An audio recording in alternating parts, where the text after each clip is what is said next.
በድጋሚ በክፍል 87 የሌቭል 4 ኮምፕሬሄንሲቭ ነርሲንግ ዲፕሎማ በአዲስ ካሪኩለም ሲዩዚ ጥያቄና መልስ ይዤላችሁ ቀርብ ያለውኝ ውድ አድማጭ ተመልካቾቼ ለቻናሉ አዲስ ከሆናችሁ ዩቲዩብ ቻናሉን እንደዚሁ የቲክቶክ ቻናላችንን ሰብስክራይብ ያደረጋችሁ ተቀላቀሉ እንላለን። ቀጥታ ወደ አስተማሪ ቪዲዮ ነው መውሰዳችሁ። በድጋሚ መልካም ቆይታ። የመጀመሪያው እንግዲህ ጥያቄ የሚያመለክተን the first methods of bleeding controls ማለት ነው። እንግዲህ የደም መፍሰስን ለማቆም የምንጠቀማቸው አራት ሜተዶች ወይም አራት ስቴፖች ይኖራሉ። አራት ሜተዶች አሉ ነው። እነዛ አራት ሜተዶች ቶርኒኬት አንደኛው ነው። ኢንዳይሬክት ፕሬሸር አለ፣ ዳይሬክት ፕሬሸር አለ፣ ኤሌቬሽን አለ። ስለዚህ the first techniques the first methods of bleeding control ማነው ከተባለ ዳይሬክት ፕሬሸር ነው። እንግዲህ ስንሰራ ዳይሬክት ፕሬሸር አድርገን ለ20 ደቂቃ ማይቆም ከሆነ elevation እንሰራለን ማለት ነው። we need to raise the injured body part above the levels of the heart ማለት ነው። ከheart level በላይ ምን ማድረግ ከፍ የማድረግ ስራ እንሰራለን ማለት ነው። elevation ሰርተን የማይቆም ከሆነ indirect pressure ማለት ነው። we need to apply direct pressure to the supply artery ማለት ነው። ኤሪያውን ሰፕላይ የሚያደርገው አርተሪ ላይ pressure ማድረግ ማለት ነው። blood vessel ላይ ማለት ነው። usually ለአፐር አርም ከሆነ ብራኪያል እንጠቀማለን። ለሎወር ኤክስትሪሚቲ ከሆነ ደግሞ ፊሞራል ፐልስ እንጠቀማለን ማለት ነው። ወይም አርተሪ ፓርት የምንጠቀም ነው። life threatening bleeding ከሆነ and if the bleeding not controls or managed by the above three techniques or methods ማለት ነው። by indirect pressure, direct pressure, elevation ማይቆም ከሆነ መጨረሻ ላይ tourniquet ነው። ስለዚህ the first step ከተባለ direct pressure, the last step ከተባለ ደግሞ tourniquet ይሆናል ማለት ነው። correct answer is C። ሌላው የሁለተኛው a clean, smooth and comfortable የሆነ ንጹህ የሆነ ምቹ የሆነ እና ምንድነው ለስላሳ የሆኑ አልጋዎችን bed prepare for newly admitted patients ማለት ነው። ስለዚህ አዲስ መጥቶ ወደ ሆስፒታል ከመግባቱ በፊት አዲስ ለሚመጣ ሰው የምናዘጋጀው ከሆነ ምን አይነት ቤድ ነው? occupied ነው፣ open ነው፣ closed ነው፣ amputation ነው። እንግዲህ amputation ቤድ ብለን የምንጠራው it's performed for amputated client ማለት ነው። surgical removals of body parts ወይም የሆነ አካል ክፍሉ ቁርጣት ካለበት እሱን ለመስራት የምንጠቀምበት ነው። occupied ብለን የምንጠራው more of ለbedridden or paralysis immobile እና weak የሆነ patient የምናዘጋጀው ነው። እዛው አልጋው ላይ ያለ ማርሶ የምናዘጋጀው ከሆነ open for ambulatory patient ነው። ambulatory patient ማለት mobile የሆነ a person able to move from place to place ማለት or a person able to move out of the bed ማለት ነው። ካልጋ ወርዶ መንቀሳቀስ ለሚችል ከሆነ closed bed የሚባለው ደግሞ አዲስ ለሚመጣ ሰው የምናዘጋጀው አልጋ ነው። ስለዚህ newly admitted ለሚሆን patient ከተባለ closed bed ይሆናል። so the correct answer is C። ሌላው የሶስተኛው at the same time ወይም በተመሳሳይ ምን ይላል clean የሆነ smooth እና comfortable የሆነ bed ለአምቡላቶሪ patient ወይም ካልጋ መንቀሳቀስ ለሚችል ሰው አወርደን ወይም አስወርደን እንዲንቀሳቀስ አድርገን የምናዘጋጀው ከሆነ open bed makings ብለን የምንጠራው እሱ ይሆናል ማለት ነው። አራተኛው the most common types of shock ማለት ነው።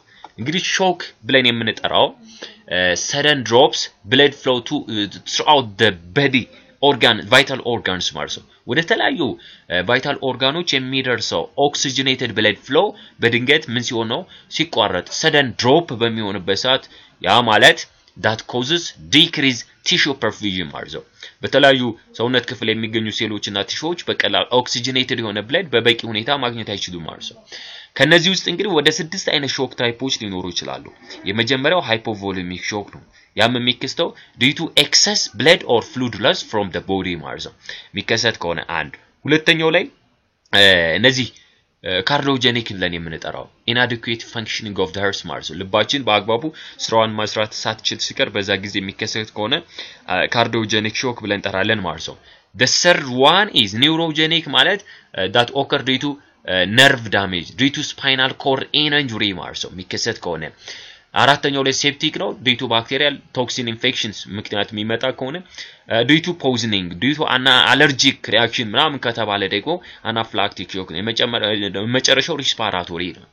እንግዲህ ከነዚህ ውስጥ ሴፕቲክ ሾክ ኒውሮጀኒክ ሾክ አናፍላክቲክ ሾክ የሚባሉት ዲስትሪቢዩቲቭ ከሚባሉት ሾክ ውስጥ የሚመደብ ነው እንግዲህ ከነዚህ ውስጥ ምን ይላል እዚህ ምርጫ ላይ ኦብስትራክቲቭ ሾክ ብለን የምንጠራቸው ሪስፓራቶሪ ሾክ እንደማለት ነው ሃይፖቮሊሚክ ሾክ ካርዲዮጀኒክ ሾክ ሴፕቲክ ሾክ ማለት በባክቴሪያ የሚመጣ በኢናዲኩዌት ፈንክሽን ኦፍ ዘ ሀርት የሚመጣ ሃይፖቮሊም በብለድ ሎስ የሚመጣ ይሄኛው ደግሞ በመዘጋት በመጥበብ የሚመጣ ከሆነ ከነዚህ ውስጥ the most common types of shock ማንኛው ነው ከተባለ hypovolemic shock ብለን የምንጠራው ይከሰታል excess blood fluid loss አማካኝነት ሊከሰት የሚችለው ይኖራል አራተኛው ጥያቄያችን ሊሆን የሚችለው ነው ስለዚህ correct answer is B አምስተኛው ላይ which types of shock occurs due to blood pumping problems ማለት ነው blood pumping problem ማለት ልባችን በቂ ሆነ ምንድነው ማለት ነው ደም ባለመርጨቷል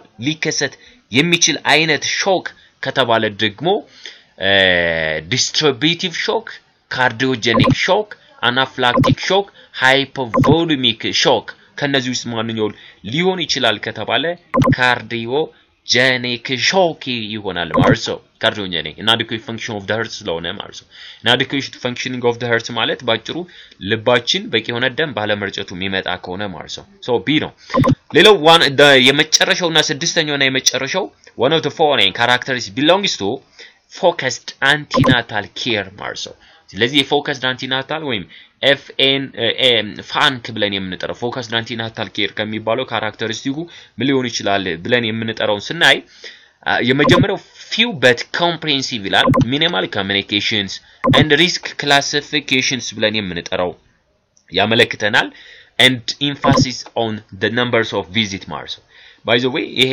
focused antenatal care ብለን የምንጠራው አሁን ላይ currently Mars አራት ሆኖ አይ 8 አይነት ክላሲፊኬሽን በፊት ላይ አራት ነበረ ማለት ነው ከዚህ ውስጥ እንግዲህ የዚህ የፎከስድ አንቲናታል ኬር ካራክተሪስቲኩ ማንኛው ሊያሳይ ይችላል ከተባለ few but it is comprehensive ማለት ነው በጣም ብዙ ነገሮችን ያማከለ ይሰበሰበ ስለሚሆን few but comprehensive is the characteristics of focused antenatal care ይሆናል ማለት ነው ስለዚህ ውዳድማጭ ተመልካቾቼ በክፍል 87 ይላችሁ ይቀርብ የነበረው የሲኦሲ ጥያቄና መልስ ይሄን ይመስል ነበር መንገ ነበርኩኝ በድጋሜ ለቲክቶክ እና ለዩቲዩብ ቻናል አዲስ ከሆናችሁ ዩቲዩብ እና ቲክቶክ ቻናላችንን ሰብስክራይብ ፎሎ በማድረግ ተቀላቀሉ እንላለን ሰላማችሁ በዘት ይበልልኝ